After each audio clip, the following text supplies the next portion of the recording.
Bon, dans un diviseur de tension, on va avoir deux résistances qu'on va l'appeler R1 et R2. Avec le V-in, voilà, c'est le courant de batterie ou l'appareil Arduino ou quoi que ce soit. Voilà. Et que ça sera relié à un masse, voilà, le pôle négatif ou le ground, GND. Voilà. Et le V-out, ça va être ici. Voilà, ça c'est notre V-out.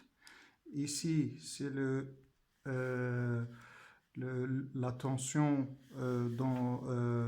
voilà, la tension VR2 qui va être est égale à la résistance R2 sur la résistance R1 plus R2 multiplié fois le courant, la tension de l'entrée Vin. Voilà, ça c'est le VR1 et ça c'est le VR2. Voilà, c'est le R2, c'est la valeur de la résistance R2, que ça sera en ohms. Le R2, c'est la valeur de la résistance R1 qui va être en ohms aussi. Le Vin, c'est le voltage de la voltage de batterie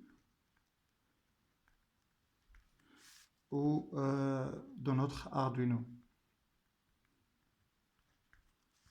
Voilà, premier step, première étape, euh, c'est de savoir quelle batterie qu'on va utiliser.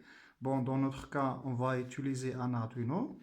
Voilà, le Vin, dans un Arduino, il y a 5 volts ou 3,2 volts. Bon, on va utiliser le 5 volts. Mais bon, le 5 volts, ce ne sera pas la valeur qu'on va utiliser. Pour diminuer les erreurs, on va prendre à peu près 4,5 volts. Bon, la deuxième étape, c'est combien de voltage que ça sera envoyé dans l'appareil ou dans notre cerveau.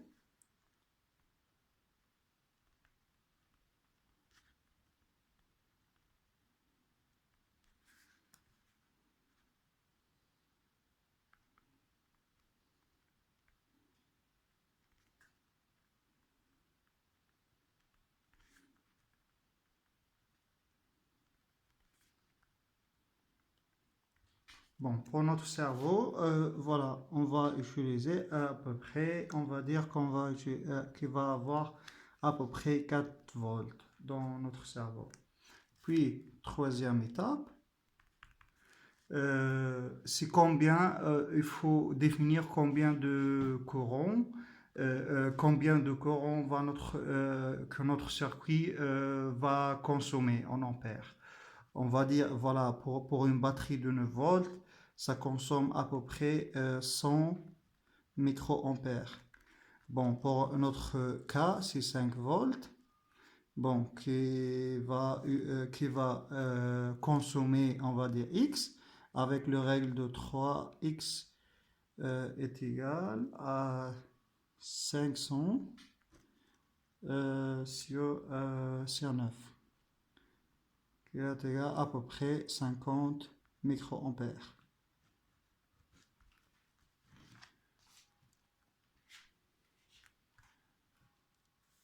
Bon, on va appeler ça le courant. Bon, notre courant est égal à peu près à 50 microampères. Voilà, on sait que la résistance totale est égale à R1 plus R2. Avec la résistance totale, on sait bien que est égale à la voltage de batterie ou de l'Arduino sur le courant qu'on a bien calculé ici, qui est égal à 4 volts sur 50 microampères. Alors, microampères, on va la transformer en ampères pour avoir unité sur unité, est égal à 4 sur 5, 10 moins 6, qui est égal à peu près 80 000 ohms, qui est égal à peu près 80 kilo-ohms. Bon, alors la résistance totale est égale à peu près 80 kilo-ohms.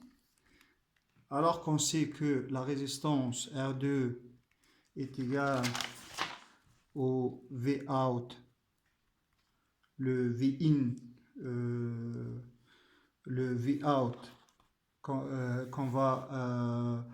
que va notre cerveau l'utiliser, qui est égal à 4 volts, sur le voltage qu'on va utiliser, le voltage de notre Arduino ou du batterie. Sur le voltage multiplié fois la résistance totale, qui est égale à peu près, qui est égal à R2 est égal à 4 de la résistance de notre Vout, 4 sur 4,5 multiplié fois 80, qui est égal à peu près 71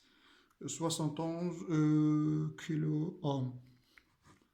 Alors, on sait bien que notre R2 est égal à 71 kilo-ohms. Et on sait bien que la résistance totale est égale à R1 plus R2. Alors, R1 est égal à RT moins R2, qui est égal à peu près 9 kilo-ohms. R1.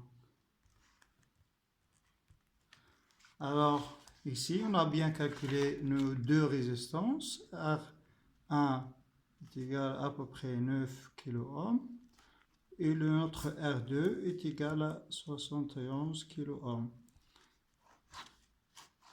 Donc, voilà comment avoir un bon diviseur de tension pour avoir un système beaucoup plus stable.